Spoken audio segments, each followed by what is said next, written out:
আপনারা কি বিএসএনএল এর ইন্টারনেট স্পিড নিয়ে বিরক্ত হয়ে গেছেন?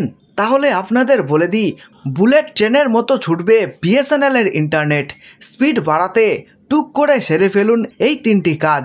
বেসরকারি 3টি টেলিকম সংস্থা জুলাই মাসের 3 তারিখ থেকে তাদের ট্যারিফ প্ল্যান বৃদ্ধি করার পর রীতিমতো ক্ষুব্ধ হয়ে উঠেছেন গ্রাহকরা। ক্ষুব্ধ হয়ে গ্রাহকদের বড় সংখ্যার মোবাইল ব্যবহারকারীরা জিও, এয়ারটেল এবং ভিআই ছেড়ে নাম লেখাচ্ছেন রাষ্ট্রায়ত্ত টেলিকম সংস্থা বিএসএনএল-এ। তবে বিএসএনএল-এ নাম লেখালেও গ্রাহকদের মধ্যে কিন্তু একটি সংকোচ থেকেই যাচ্ছে।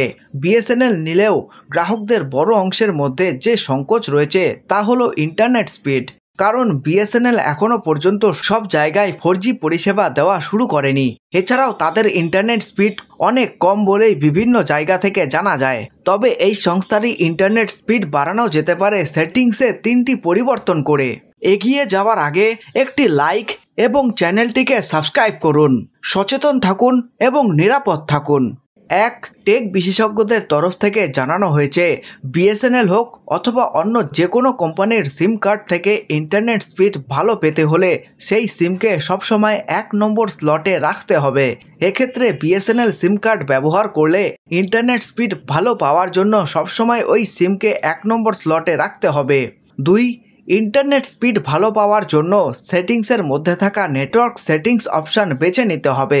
সেখানে আবার প্রেফার্ড নেটওয়ার্ক টাইপ নামে আরও একটি অপশান দেখতে পাওয়া যাবে।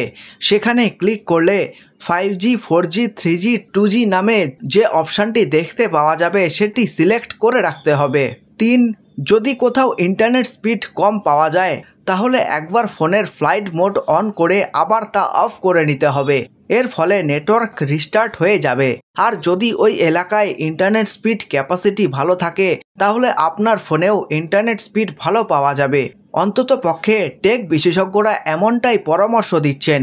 এসবের পাশাপাশি ইন্টারনেট স্পিড ভালো পেতে হলে ফোনের স্পেসিফিকেশন ভালো হতে হয়। সুতরাং ভালো ইন্টারনেট স্পিড না পাওয়া গেলে কেবলমাত্র সংস্থার উপর দোষারোপ করা যায় না। সংস্থার দায়িত্ব অনেকটা থাকলেও কিন্তু নিজেদের ফোনের ওপরও অনেকটা ইন্টারনেট স্পিড নির্ভর করে।